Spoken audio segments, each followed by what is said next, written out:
अस्सलाम वालेकुम व्यूवर्स, कैसे हैं आप सब। आई होप कि आप सब लोग बिल्कुल ठीक होंगे और अपने लाइफ में खुश भी होंगे। और मेरी अल्लाह से दुआ है कि अल्लाह ताला आपको हमेशा खुश और आबाद रखे। तो नावल का आगाज़ करते हैं। नावल का नाम है जाने जहां और इस नावल को लिखा है राइटर एन ने। तो चलें आगे देखते हैं कि नावल में क्या होता है। व्यूज़ बहुत कम मिल रहे हैं मुझे। और दूसरी बात ये कि अगर सैटरडे संडे को वीडियो ना आए तो समझ आएगा ना कि मैं बहुत बिज़ी और मुझे टाइम नहीं मिल पा रहा वीडियो रिकॉर्ड करने का। तो इसके लिए फिर आप समझ जाएगा ना कि आज वीडियो नहीं आएगी। अदरवाइज़ पाकिस्तान के 5 बजे आपको वीडियो मिल जाया करेगी। मेरा मोस्टली यही टाइम है वीडियो अपलोड करने का। अगर नेट में थोड़ा सा प्रॉब्लम हो जाए तो फिर वीडियो थोड़ी सी लेट हो सकती है, वरना आपको पाकिस्तानी 5 बजे और मैं जहाँ रहती हूँ वहाँ के हिसाब से 2 बजे मैं वीडियो को अपलोड कर देती हूँ। चलें जी आगे टाइम वेस्ट नहीं करते और नावल का आगाज़ करते हैं। वजदान कमरे में आया तो मासूमा उसे अपनी ज्वेलरी उतारती हुई मिली। वजदान दरवाज़ा बंद करता उसके पास आया। तुम सोई नहीं अभी तक? मुझे तो लगा था सो चुकी होगी तुम। वजदान ने कहा तो मासूमा ने वजदान को देखा। आपको पता तो है मैं आपके बगैर नहीं सोती। अगर सोना होता तो आपको लेकर आती। और वैसे भी मैं और अंबर बातें कर रहे थे तो अभी आई हूँ मैं, मासूमा ने कहा। तो वजदान मुस्कुराता उसके पास आता अपने हिसार में लिया। तो याद है तुम्हें सुबह मैंने कहा था कि रात को मैं अपनी मर्जी से तुम्हें प्यार करूंगा। वजदान ने मासूमा के लिपस्टिक से सजे होंठों को देखते जो मायने कहा। तो मासूमा वजदान की नज़रें अपने होंठों पर महसूस करती शर्मो हया से पलकें झुका गई।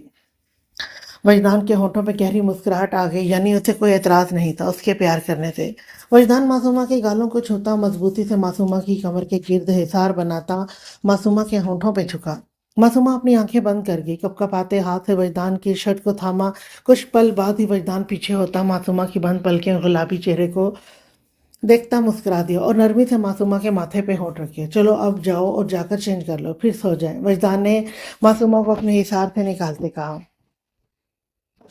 मासूमा अपने धड़कते दिल को संभालती सर हिलाती चेंजिंग रूम की तरफ बढ़ गई। वजदान भी मुस्कुराता चेंज करने चला गया। कुछ देर बाद दोनों ही सोने के लिए लेट गए। सुबह सारिम की आंख खुली तो पहली नज़र अपनी बाहों में सोई अपनी मोहब्बत पे पड़ी। हिबा के चेहरे पे नज़र पड़ते सारिम के होंठों पे भरपूर मुस्कुराहट आई।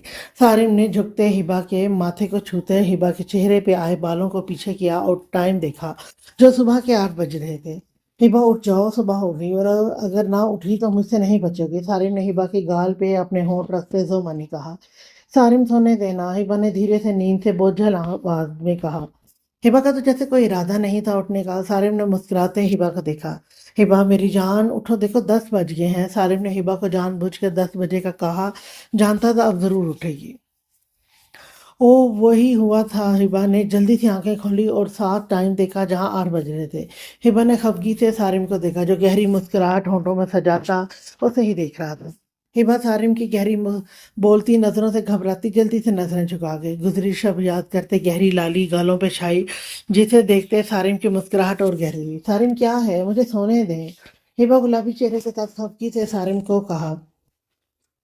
क्यों, क्या सारी रात जागती रही हो? सारिम ने हिबा की झुकी पलकों को देखते जोमानी मुस्कुराहट होठों पर सजाते हिबा को तंग करते कहा। तो हिबा ने शर्माते सारिम की गिरफ्त से आज़ाद होना चाहा, लेकिन सारिम ने और मजबूत हिसार बना लिया। सारिम प्लीज ना, हिबा ने शर्मीली सी मुस्कान से कहा तो सारिम भी तर्स करता हिबा के होठों को छूता छोड़ गया। हिबा जल्दी से उठकर बैठती, बिना सारिम की तरफ देखती बेड से उतरी और ड्रेस लेती फ्रेश होने बाथरूम चली गई। सारिम भी उसे जाता देखकर मुस्कुराता उठकर बैठा। हिबा के बाहर आने का इंतजार करने लगा। राकिब की आंख खुली तो अपने साथ लेटे वजूद का भी एहसास हुआ। नजर अनीता पे गई तो राकिब के होंठों पे एक मुस्कुराहट आन ठहरी। मेरी चुड़ैल अब उठते ही भड़केगी कि मेरे हिसार में कैसी आई। राकिब ने अनीता को देखते धीरे से बुड़बुड़ाते खुद से कहा। अनीता की आंखों में जुम्बिश हुई तो राकिब जल्दी से अपनी आंखें बंद कर गया। वो अनीता के रिएक्शन देखना चाहता था। अनीता की आंख खुली तो खुद को किसी के हिसार में कैद पाया। अनीता ने बामुश्किल आंखें खोलते देखा तो खुद को राकिब के हिसार में पाते आंखें हैरत से फैली। धड़कनें एकदम तेज हुई थी। खुद को राकिब की गिरफ्त से छुड़ाना चाहा, लेकिन राकिब तो जैसे छोड़ने के लिए तैयार ही नहीं था। छोड़े मुझे, मैं जानती हूँ आप जाग रहे हैं। अनीता ने राकिब की गिरफ्त में मचलते कहा। क्या है यार, सोने दो, राकिब ने नींद से बोझल आवाज में कहा। आप सोते रहे पर मुझे छोड़े, और आपकी हिम्मत कैसे हुई मुझे यूं? अनीता कहती हुई चुप हुई तो राकिब भी आंखें खोलता अनीता को अपनी गिरफ्त से आज़ाद कर गया। अनीता जल्दी से बैठती अपना दुपट्टा ओढ़ गई और राकिब की नजरें अनीता पे ही थी। आपने मुझे अपने करीब क्यों किया? अनीता ने राकिब को घूरते फिरते कहा, क्या मैंने? तुम खुद मेरी तरफ आई हो, देख लो, तुम इधर सोई थी ना, न जाने कैसे सोती हो, देखो सारे कुशन भी पाँव मार मार कर साइड पे कर दिए। राकिब ने सारा इल्जाम अनीता पे डाला। एक पल के लिए तो अनीता भी हैरत से सोचने लगी, क्या सच में ऐसा हुआ? लेकिन फिर राकिब पे गुस्सा है, मैं जानती हूँ आपने जानबूझकर ये सब किया है और अब झूठ बोल रहे हैं। अनीता ने राकिब को घूरते हुए कहा। राकिब जरा सा अनीता की तरफ झुका। अनीता इससे पहले पीछे होती। राकिब ने अनीता का हाथ थामे खुद की तरफ किया। अनीता गुलाबी चेहरे के साथ राकिब को देखने लगी। अच्छा, क्या सबूत है तुम्हारे पास कि मैंने तुम्हें खुद अपने करीब किया है? अगर मैं तुम्हारे पास आता ना तो तुम अगर मैं तुम्हारे पास आता ना तो हम, राकिब ने आखिरी फिक्रा दो मायने कहते अधूरा छोड़ते। थोड़ा अनीता की तरफ झुकते। अनीता के चेहरे पे आए बाल कान के पीछे किए तो अनीता राकिब का लम्स अपने कान पर महसूस करती कप कपा के रह गई। तो हम रात को सोते नहीं बल्कि सारी रात जागते, और मैं तुम्हें ढेर सारा प्यार करता है। राकिब ने अनीता के चेहरे की तरफ देखते जोमानी अंदाज में कहते। अनीता के चेहरे पे हल्की सी फूंक मारी तो अनीता बुरी तरह कपकपा के रह गई। छोड़े मुझे, अनीता ने गुलाबी चेहरे के साथ कहते राकिब से अपना हाथ छुड़ाना चाहा।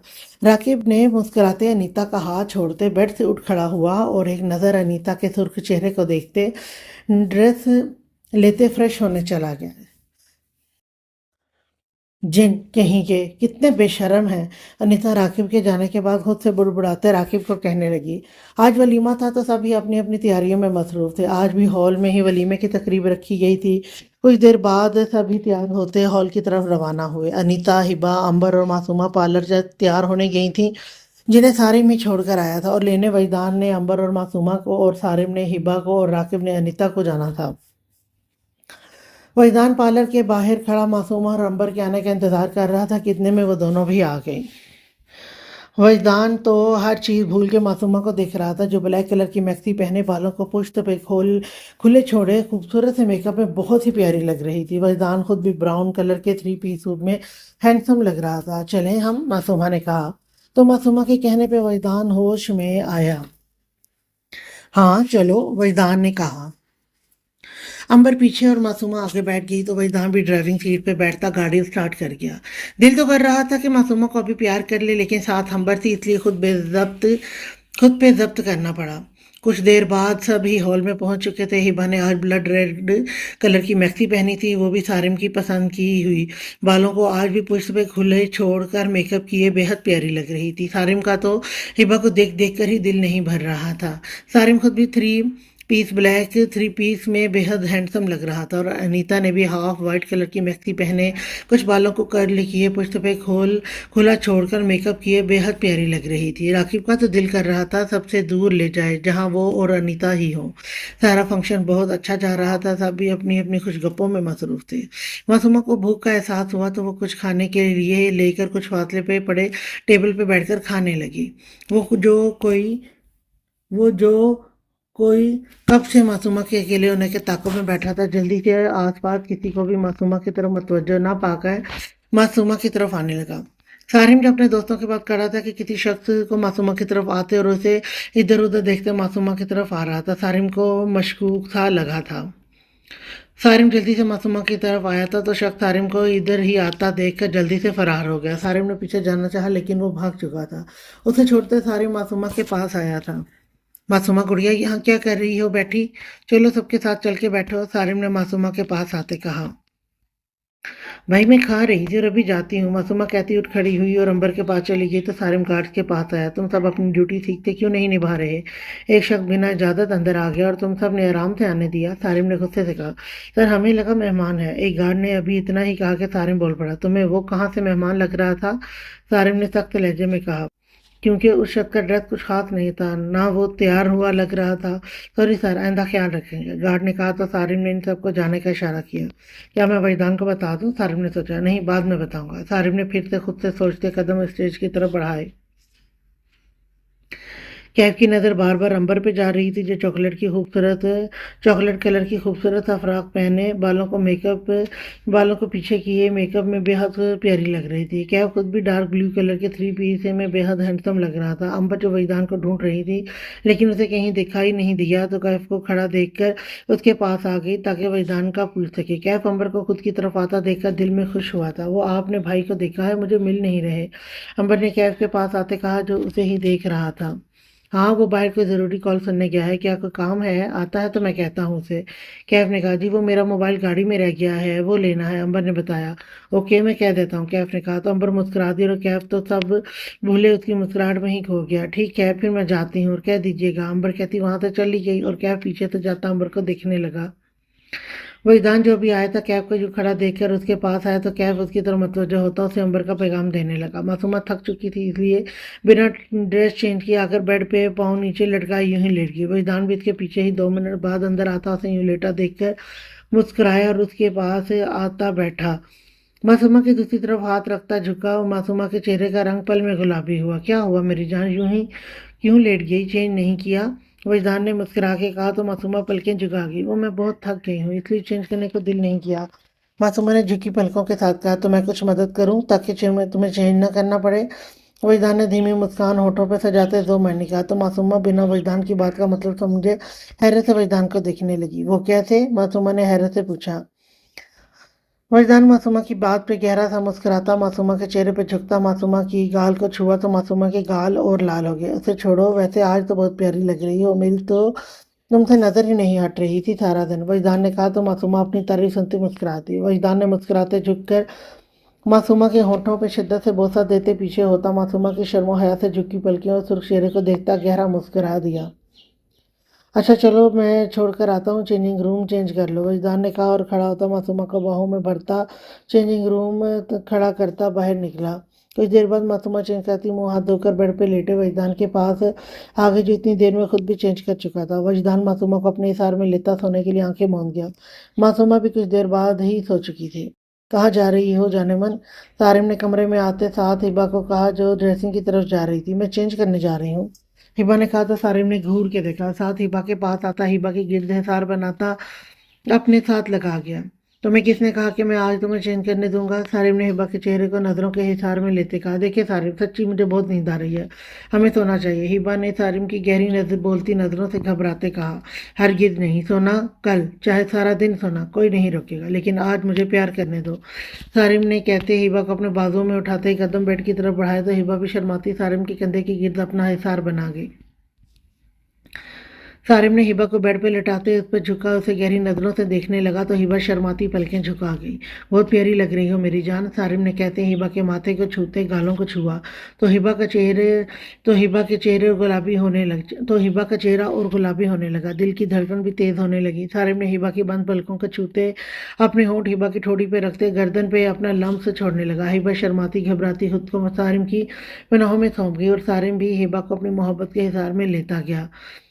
राकिब जल्दी ही कमरे में आ गया। अनीता भी कमरे में खड़ी ही थी। कमरे में मध्यम थी एक लाइट ऑन थी जो अनीता ने अभी ऑन की थी कि दरवाज़ा खुलने की आवाज़ पे राकिब को देखा जो अब लॉक कर लगा था उसकी तरफ ही आ रहा था। अनीता ने चेंजिंग रूम की तरफ जाना चाहा तो राकिब ने अनीता के पास आते हुए उसका हाथ थाम लिया तो अनीता ने राकिब को घूर के देखा। क्या है, छोड़े, मुझे चेंज करना है। अनीता ने राकिब से अपनी कलाई छुड़ानी चाहिए लेकिन राकिब ने उसकी कलाई यूं ही थामे ज़रा सा झटका देते अपने करीब किया। मेरी जान, बस कुछ देर यूं ही मेरे पास बैठ जाओ और खुद को मुझे देखने दो, राकिब ने प्यार से गहरी नज़रों से अनीता को देखते कहा। साथ अनीता की कमर के गिर्द हिसार बांधना चाहा जिसे अनीता ने हाथ से झटकते पीछे हुई। राकिब ने जब्त से अनीता को देखा। आप क्यों बार बार मेरे पास आते हैं?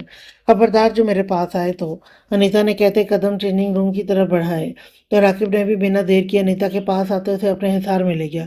क्या हो गया है यार, ऐसे क्यों कर रही हो? बस कुछ पल तुम्हें देखना चाहता हूँ, राकिब ने प्यार से कहा। पर मुझे नहीं आपके लिए बैठना क्योंकि कल से तंग कर रहे हैं और मुझे हाथ ना लगाए, अनीता ने गुस्से से राकिब को घूरते कहा तो राकिब को भी गुस्सा आने लगा। वो बात उसे कुछ पल बैठने का कह रहा था, इससे प्यार से बात कर रहा था लेकिन अनीता बात समझ ही नहीं रही थी। क्यों ना हाथ लगाऊं, बताओ, मुझे बीवी हो तुम मेरी। हाथ तो क्या, जब चाहूं जैसे चाहूं तुम्हें छू सकता हूँ। राकिब ने भी अनीता को घूरते हुए कहा, पर मैं नहीं छूने दूंगी, समझे आप। मैं भूली नहीं जो आपने मेरे साथ किया। अनीता ने खुद को राकिब की गिरफ्त से छुड़ाते राकिब को गुस्से से कहा, तो राकिब ने गुस्से में आते बिना अनीता को समझने का मौका दिए अपने बाजुओं में उठाते बेड की तरफ बढ़ाए। अनीता तो राकिब की समझ से बुरी तरह डर गई, राकिब के सीने पे मुक्के बरसाने लगी। छोड़े मुझे, क्या कर रहे हैं, अनीता ने मुक्के बरसाते कहा, पर राकिब बिना असर लिए अनीता को बेड पर लेटाते उस पर झुकता अनीता के दोनों हाथ अपनी गिरफ्त में लिया। मेरी जान, आज तो मैं बिल्कुल नहीं छोड़ूंगा। अगर तुम मेरी बात मान लेती और कुछ पल बैठ जाती तो शायद मैं कुछ न कहता। राकिब ने कहते अनीता की गाल पे झुकते शिद्दत से बोसा दिया तो अनीता का दिल तेजी से धड़का। राकिब, छोड़े मुझे, मैंने आपको माफ नहीं किया। अनीता ने अपना हाथ छुड़ाते गुस्से से राकिब की गर्दन पर अपने नाखून मारे। आज चुड़ैल राकिब को जरा सी तकलीफ हुई और गुस्से में झुकते अनीता की गर्दन पर अपना दाम गाड़े। आज छोड़े मुझे, अनीता ने तकलीफ से चीखते कहा। राकिब ने गर्दन से तारा हटाए, एक नज़र अनीता को देखते हैं अनीता के होठों पे झुकते उन्हें अपनी गिरफ्त में ले गया। अनीता को अपना दिल कानों में गूंजता महसूस हुआ। न जाने कितने ही पल यूं ही मायने खेज खामोशी के गुजरे तो राकिब ने पीछे होते गहरा सांस लेते अनीता के चेहरे पे छाए रंगों को और उसे गहरे सांस लेते देखा। पीछे होते अपनी शर्ट उतारते साइड पे रखते अनीता का दुपट्टा उतारा और फिर से झुककर अनीता के चेहरे पे झुकते अनीता के माथे को छूते बाल गालों पे बोसा दिया। साथ अनीता की कमर पे हाथ ले जाते मैक्सी की जिप खोलते झुककर अनीता के कंधे पे अपने होठों का लम्ब से छोड़ने लगा। अनीता को अपनी जान निकलती हुई महसूस हुई, सारी मजामत खत्म होने लगी, दिल कानों में गूंजने लगा। राकिब ने कंधे पे होंठ रखते फिर गर्दन पे अपना लम्ब छोड़ते दूसरे कंधे पे अपने होंठ रखे। अनीता को अपनी मोहब्बत के हिसार में लेता, अगर अनीता भी सारी मजामत करती खुद को राकिब के हिसार में देगी। अब ये वक्त नहीं बताना था कि अनीता राकिब को माफ़ करती या दोनों में और दूरी आ जाती। तुम सबसे एक काम कहा था, वो नहीं कर सके, उस शख्स ने गुस्से से अपने आदमी से कहा। जब से उसे पता चला था कि उसके आदमी मासूमा को नहीं ला सके वो शख्स बेहद गुस्से में था। उस शख्स को शायद लगता था कि मासूमा को अगवा करके अपने पास लाना आसान है, लेकिन ये आसान नहीं था। सर माफ़ कर दें, लेकिन उसका कज़न उसी वक्त वहाँ आ गया और उसने मुझे देख भी लिया, इसीलिए वहाँ से भागना पड़ा, और ना वरना वो मुझे पकड़ लेते। आदमी ने कहा तो उस शख्स ने गुस्से से एक थप्पड़ उस आदमी के मारा। दफ़ा हो जाओ, तब मुझे ही कुछ करना पड़ेगा। उस शख्स ने कहा तो सब आदमी वहाँ चले गए और वो शख्स फिर से कुछ प्लान करने लगा। उसे बस मासूमा अपने पास चाहिए थी। सुबह सुबह ही अंबर का दिल किया कुछ देर बाहर चहलकदमी कर ले, इसलिए ही गार्डन में आती चहलकदमी करने लगी। सर्दी की शिद्दत में इजाफा हुआ था।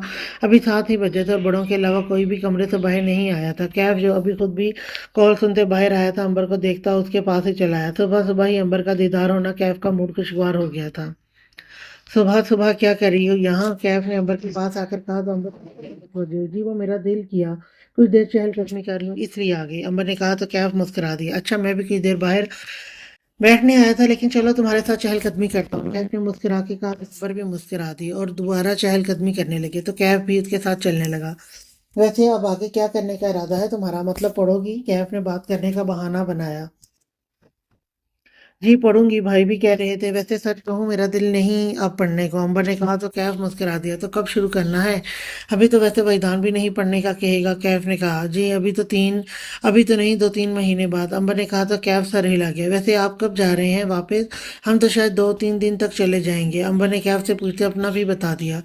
मैं भी आजाद को जा रहा हूँ, कैफ ने बताया तो अंबर सर हिला गई। कुछ देर यूं ही बातें करते रहे और फिर अंदर चले गए। वजदान घर खड़ा मासूमा के बाल बना रहा था। वजदान ने आसान तरीका अपनाया था, सुबह मासूमा के बाल खोलते कैचर लगा देता था और रात को चोटियां बना देता था। अब उसे काफ़ी अच्छी चोटियां बनानी आने लगी थी, लेकिन फिर भी मासूमा को कुछ खास नहीं लगती थी। वजदान, आज मैं बाल खुले नहीं छोड़ूंगी, आप मेरे को स्टाइल बना देना, मासूमा ने वजदान से कहा। मासूमा, यार मुझे तो कोई नहीं आता और वैसे भी मुझे तुम्हारे बाल खुले ही अच्छे लगते हैं, वजदान ने कहा। तो मासूमा खड़ी होती वजदान को देखने लगी। पर मेरा दिल कर रहा है ना, प्लीज़ बना दें। अच्छा कोशिश तो करें ना, मासूमा ने वजदान का हाथ थामे इतने प्यार से कहा कि वजदान इनकार ही ना कर सका। चलो आओ बेड पे बैठो, वहीदान ने कहा। तो मासूमा जल्दी से बेड पे बैठ गई और वहीदान भी बेड पे बैठता मोबाइल से कुछ आसान सा देखने लगा।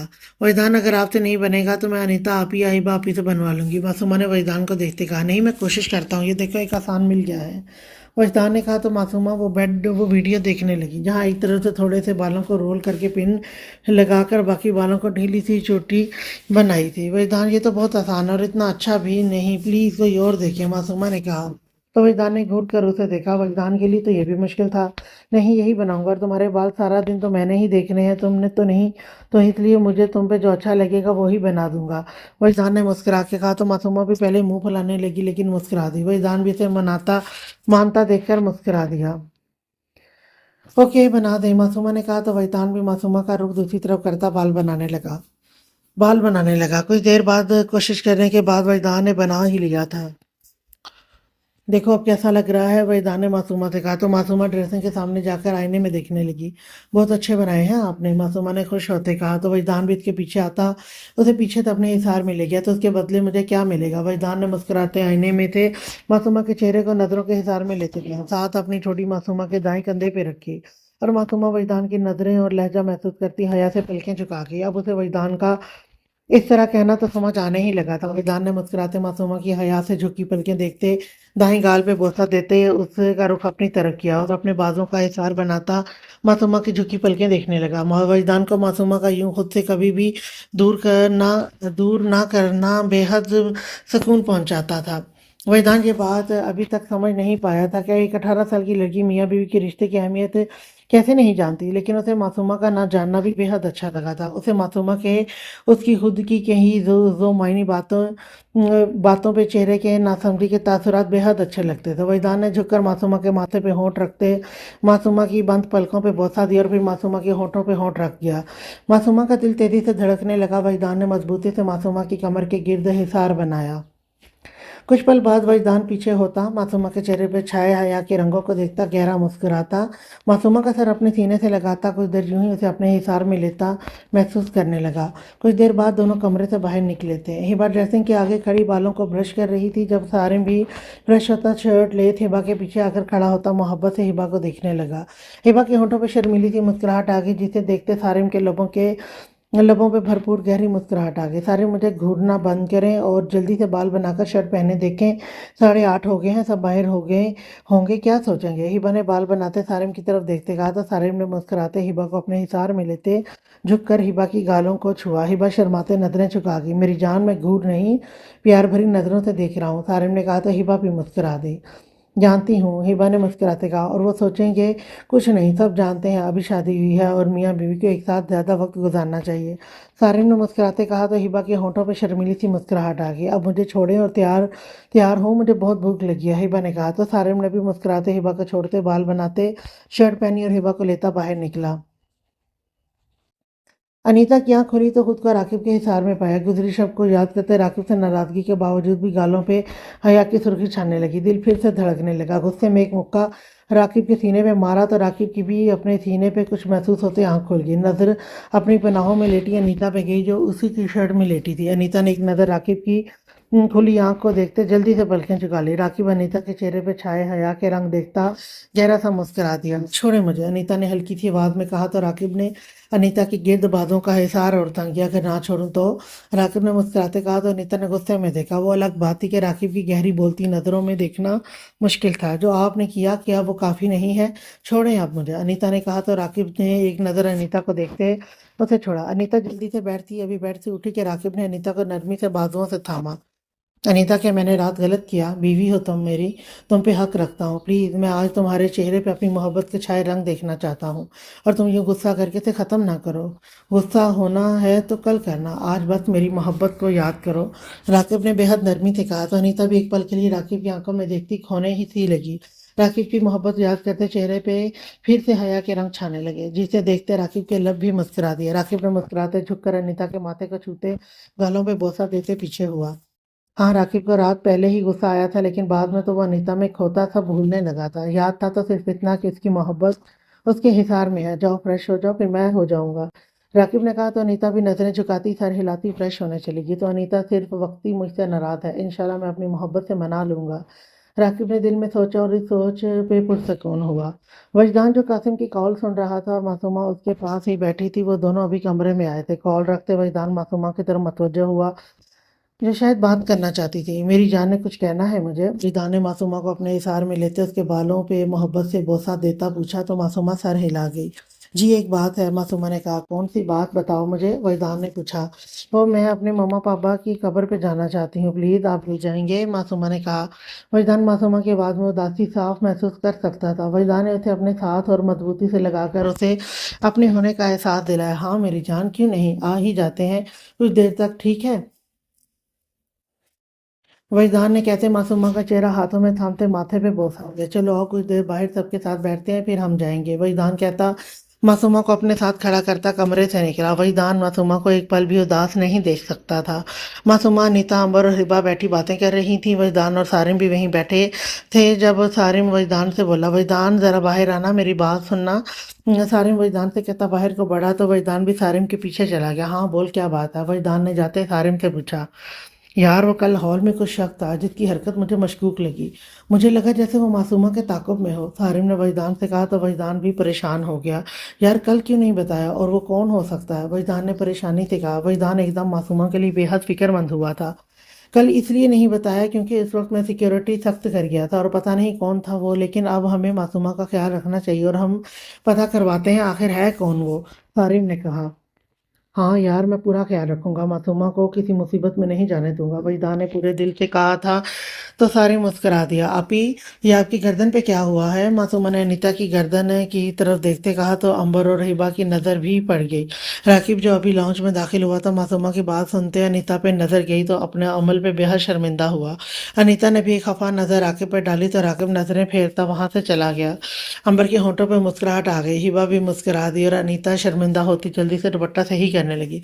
कुछ नहीं, बस वो खुद का ही नाखून लग गया था, अनीता ने जल्दी से कहा। ओ अच्छा, मासूमा ने सर हिलाते कहा। तो अंबर और हिबा भी मुस्कुरा दी और फिर से बातें करने लगी। बिलाल साहब और आसफा बेगम कल ही वापस जा चुके थे। कैफ ने कुछ देर बाद जाना था, शाम हो चुकी थी। मासूमा, अंबर, हिबा और अनीता कमरे में बैठी थी। सब बड़े वजदान, कैफ, सारिम और राकिब इस वक्त लॉन्च में बैठे हुए थे। सब बातें कर रहे थे जब सदफ बेगम बोली, अब माशाल्लाह से सब बच्चों की शादी हो गई है, सिर्फ अंबर ही रह गई है। बस जल्दी से अंबर भी मुकम्मल सेहतयाब हो तो उसकी भी शादी करें, क्योंकि वजदान बेटा, सदफ बेगम ने कहा। क्यों वजदान बेटा, सदर बेगम ने कहा। जी खाला जान, मैं बस अंबर के ठीक होने का इंतज़ार कर रहा हूँ। वैसे मैं लड़का देख रहा हूँ, कोई अच्छा लड़का मिला तो इंशाल्लाह जल्दी मंगनी का निकाह कर दूंगा, फिर शादी साल डेढ़ साल तक करेंगे, वजदान ने कहा। वजदान की बात सुनते कैफ का रंग उड़ा था। वो कैसे अंबर को किसी और का होते देख सकता था। कैफ के दिल का हाल उसके चेहरे से ही पता चल रहा था। आसिफा बेगम और बिलाल साहब के ही बार बार कैफ से कह चुके थे कि अंबर के रिश्ता वजदान से मांग लें, लेकिन कैफ ने कहा था वो वजदान से इस मुतालिक बात ना करें। कैफ को डर था कि कहीं वजदान को अंबर के रिश्ते के लिए कहा तो ये ना सोचे कि कैफ ने उसकी बहन पे गलत निगाह रखी थी, कहीं उनकी दोस्ती ना ख़त्म हो जाए, बस इसे यही डर था। ठीक है बेटा, अच्छी बात है, बस हम तो चाहते हैं बस हमारे सारे बच्चे खुश रहें, आमीन, सदर बेगम ने कहा। तो सब नहीं आमीन कहा। राकिब भी कैफ का उड़ा रंग देख चुका था, पर खामोश ही रहना बेहतर समझा। अच्छा मैं चलता हूँ, कहीं देर ही ना हो जाए, कैफ ने जल्दी से खड़े होते कहा। सब ही उसकी तरफ मतवज्जह हुए। उससे और बर्दाश्त नहीं होना था, इससे पहले वो जाना चाहता था और वो इस वक्त तन्हाई चाहता था। बेटा फ्लाइट में अभी तो वक्त है, जावेद साहब ने कहा। नहीं अंकल, मुझे निकलना चाहिए, आप जानते तो हैं ट्रैफिक के मसला, कहीं देर ना हो जाए, कैफ ने कहा। वजदान बद खामोशी से कैफ को देख रहा था। अरे बेटा अभी तो वक्त है, नहीं होती देर, शगुफ्ता बेगम ने भी कहा। नहीं आंटी, आराम से जाएंगे तो ही ठीक है, अभी निकलना चाहिए मुझे, कैफ ने कहा। चल फिर मैं छोड़कर आता हूँ, राकिब ने कहा। ठीक है, मैं बैग ले आता हूँ, कैफ ने कहा और कमरे की तरफ बढ़ा। कुछ देर बाद कैफ जाने को खड़ा था। इसी वक्त मासूमा, अनीता, हिबा और अंबर भी उनसे मिलने के लिए वहीं आ गई। कैफ ने एक नज़र अंबर को देखते नजरें झुका ली। आज दिल उदास था। कुछ देर बाद कैफ सबसे मिलता निकला और राकिब उसे एयरपोर्ट छोड़ने गया था। सबने रात को खाना खाया और चाय पीते सब अपने अपने कमरों में चले गए। वहीदान और मासूमा कमरे में बेड पे बैठे थे। मासूमा चाय पीने के साथ एक सीडी देख रही थी और वहीदान को ऑफिस का कोई बहुत ज़रूरी काम आ गया था जो वो मुकम्मल कर रहा था। आज वो मासूमा के वालिदैन की कब्रों पे नहीं जा सके थे, अब नहीं कल जाना था। वहीदान, एक बात और मेरी मानेंगे, मासूमा ने चाय का कप साइड पे रखते एलसीडी ऑफ करते वहीदान की तरफ रुख मोड़ते कहा। तो वहीदान जो अपना काम बस ख़त्म करने वाला था, एक नज़र मासूमा को देखते दोबारा लैपटॉप की तरफ मतवज्जह हुआ। बस मासूमा मेरी जान, जो लास्ट रह गया है तो मैं ये करके तुम्हारी बात सुनता हूँ, वहीदान ने प्यार भरे लहजे में कहा। उसे ये भी था कि कहीं मासूमा से नाराज़ ही ना हो जाए। ओके आप कर लें, मासूमा ने मुस्कुरा के कहा और वहीदान को देखने लगी। वहीदान मुस्कुरा दिया और दोबारा काम की तरफ मुतवज्जह हुआ। मासूमा बस वहीदान के चेहरे को ही देखे जा रही थी और वहीदान अपने चेहरे बेमासूमा की नज़रें अच्छे से महसूस कर चुका था। वजदान कितने प्यारे हैं। क्या मैं भी इनकी जितनी प्यारी हूँ? हाँ, वजदान तो यही कहते हैं कि मैं इनके साथ अच्छी लगती हूँ। मासूमा दिल में सोचने लगी। आज मासूमा हिबा, अनीता और अंबर के साथ बैठी थी तो अंबर कह रही थी कि हिबा, सारिम और अनीता राकिब एक साथ बहुत अच्छे लगते हैं। लेकिन अंबर ने मासूमा और वजदान का नहीं कहा, शायद इसलिए वो ऐसा सोच रही थी। वजदान लैपटॉप बंद करके साइड पे रखता मासूमा को अपनी तरफ खींचता अपने बाजों के हिसार में ले गया। मासूमा इस अफादियत पे एक पल के लिए बुखला सी गई, क्योंकि वो तो अपनी ही सोचों में मसरूफ थी। हाँ तो मेरी जान ने क्या बात करनी है और क्या मनवानी है, मैं तो सब मानने के लिए तैयार हूँ, बस तुम मेरे पास रहा करो। वजदान ने कहते मासूमा की गाल पे बोसा दिया तो मासूमा का चेहरा पल में गुलाबी हुआ, जिसे देखते वजदान के लब मुस्कुरा दिए। अच्छा बताओ क्या बात है? वहीदान ने फिर से पूछा। वो, मैं अब तो आपके साथ रहूंगी हमेशा, तो मैं अपने घर से अपने मम्मा पापा की सारी पिक से लेना चाहती हूँ। आप ले जाएंगे ना मुझे? और मैंने इकबाल चाचा और फरजाना खाला से भी मिलना है, मासूमा ने कहा तो वहीदान मुस्कुरा दिया। ठीक है मेरी जान, कल हम जाएंगे, वहीदान ने कहा तो मासूमा मुस्कुरा दी। अच्छा हम कुछ देर बातें करें बैठकर, वहीदान ने कहा तो मासूमा वहीदान की तरफ देखने लगी। हम क्या बातें करेंगे? मासूमा ने कहा। चलो तुम तो मुझे बता ही चुकी हो कि तुम्हें क्या पसंद और क्या नहीं, लेकिन तुमने कभी मेरा पूछा ही नहीं। वजदान ने आखिर में खफगी से कहा तो मासूमा वजदान के हिसार से निकलती वजदान के सामने बैठी उसे देखने लगी। ओ मुझे याद ही नहीं, चले आप बताएं मुझे, आपको चले आप बताएं मुझे आपको क्या पसंद है? मासूमा ने मुस्कुरा के कहा तो वजदान भी मुस्कुरा दिया। मुझे जब तुम मेरी ज़िंदगी में नहीं थी वो साल बहुत मुश्किल थे मेरे लिए। मैं अकेला रहता था, किसी से बहुत ज़्यादा बात नहीं करता था, बस ऑफिस का काम, सारा दिन ऑफिस, फिर अंबर के पास और घर आकर खाना खाकर सो जाता था। सारिम और हिबा के निकाह में भी नहीं आया था। वजदान ने उदास लहजे में कहा तो मासूमा भी उदास होने लगी। और अब मासूमा ने वजदान को देखते पूछा, और अब जब से तुम आ गई हो मेरा दिल हर वक्त तुमसे बातें करने को करता है, मेरा दिल करता है मैं तुमसे हर वक्त हर लम्हा प्यार करूं। प्लीज़ कभी अब मुझे छोड़ कर ना जाना, वरना शायद मैं फिर से अकेला हो जाऊंगा, वजदान ने जज्बात से कहा। तो क्या मैं आप क्या मैं जब आपसे लड़ती हूँ आपको बुरा नहीं लगता? सुमा ने पूछा। न जाने क्यों मासूमा को वजदान का यूं कहना अच्छा लग रहा था।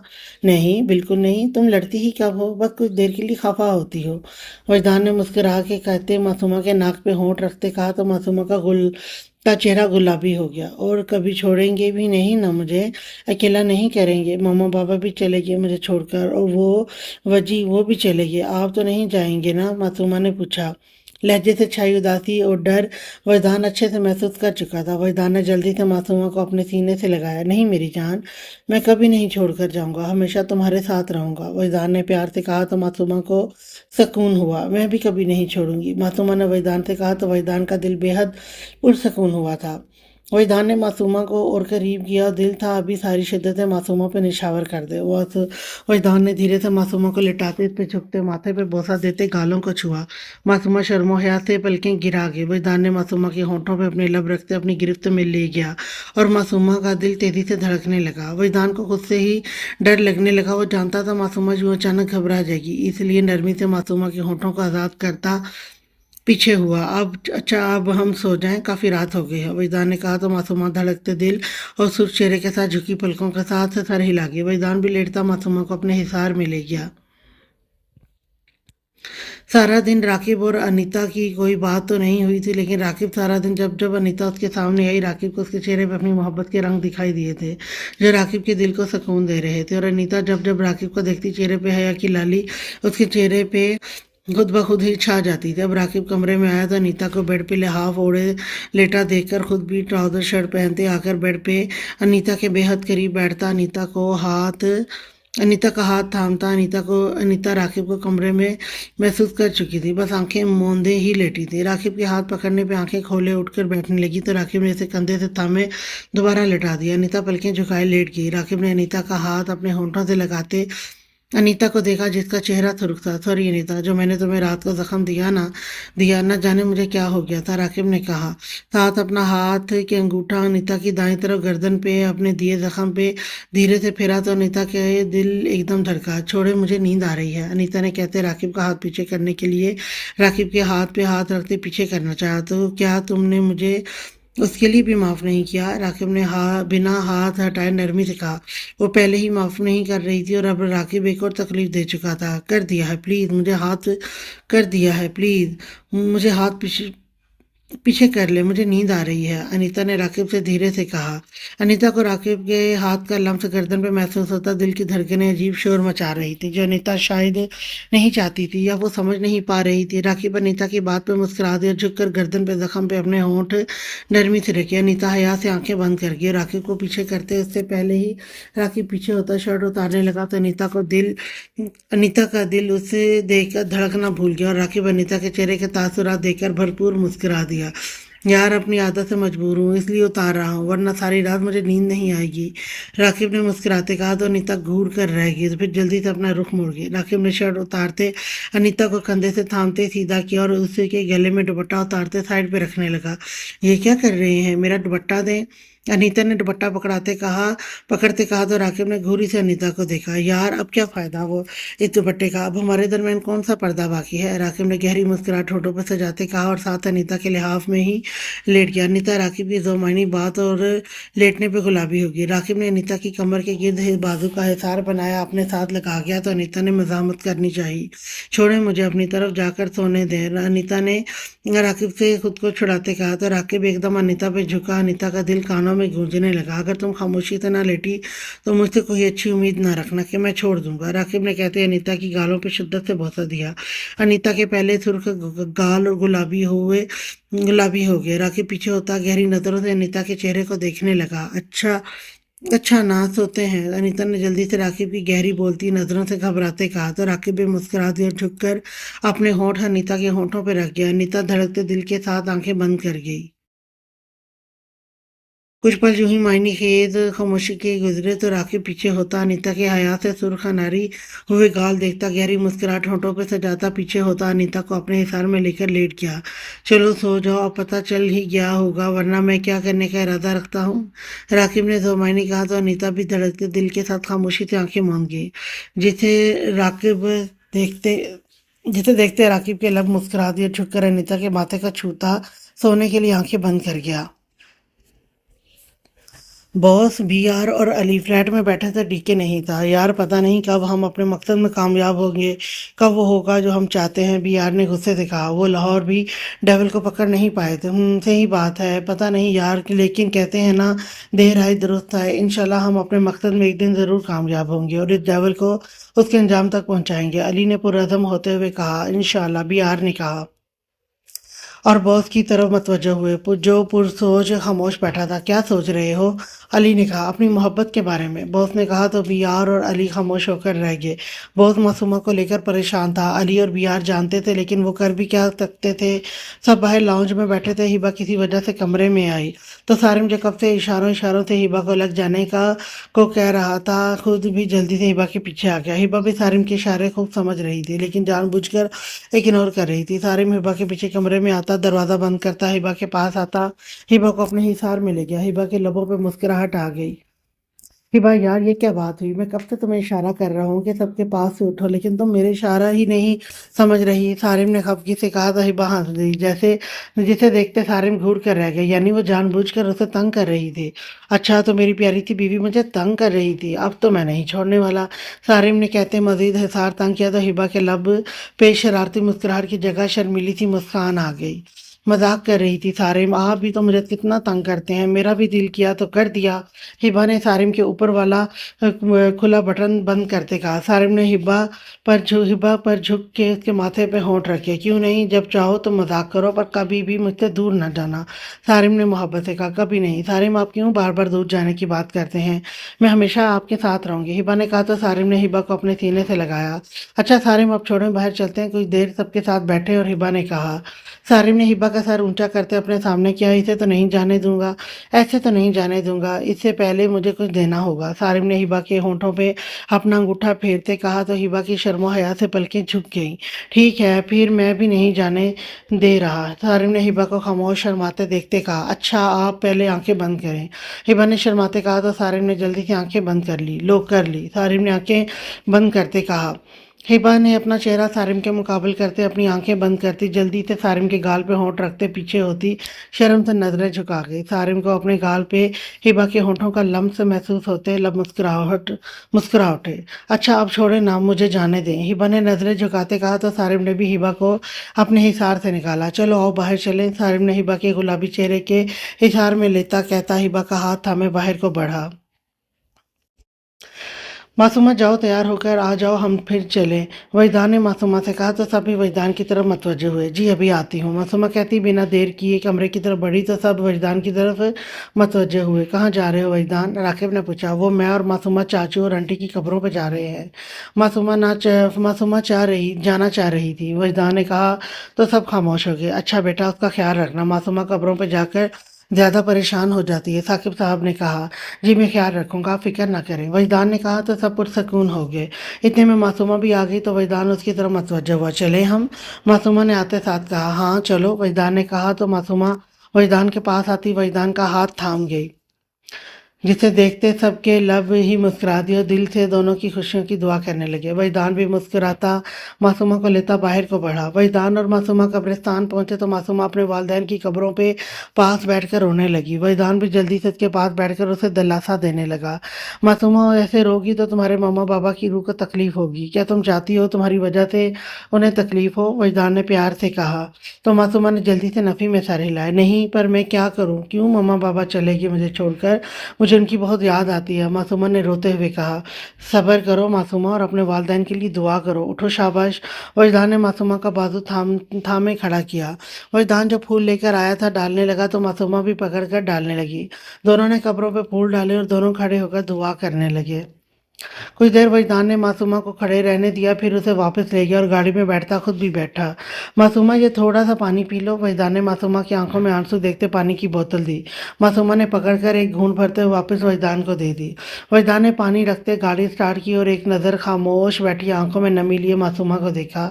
मासूमा प्लीज़ रो नहीं, चलो बताओ क्या खाओगी, हम अभी कुछ खाते हैं, कुछ घूमते हैं, फिर वापस घर जाएंगे, वजदान ने प्यार भरे लहजे में कहा।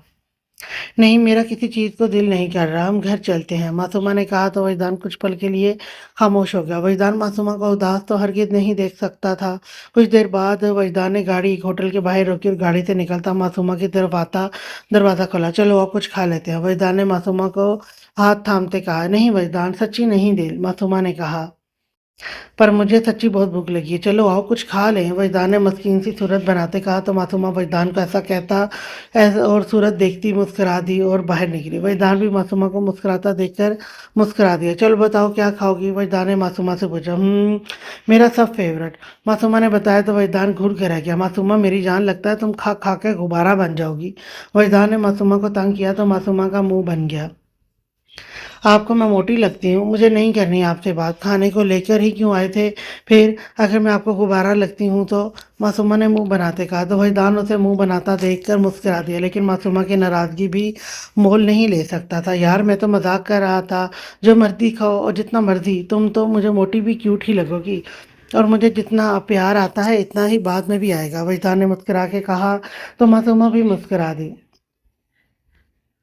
चलें अब जल्दी से ऑर्डर करें ना, मुझे भूख लगी है, मासूमा ने कहा तो वजदान भी ऑर्डर करने लगा। वजदान खाने के बाद मुझे आइसक्रीम भी खानी है, मासूमा ने ऑर्डर करने के बाद कहा तो नो मासूमा, सर्दी देखी है कितनी है, और इस दिन जब तुमने खाई थी तो तुम्हारी तबीयत ख़राब हो गई थी और आज तो इतनी सर्दी है तो आइसक्रीम को तो भूल ही जाओ और कुछ खाना है तो बताओ, वजदान ने नरमी से कहा। वजदान प्लीज़ ना, थोड़ी सी ही, मासूमा ने वजदान का टेबल पर रखा हुआ हाथ को थामते कहा।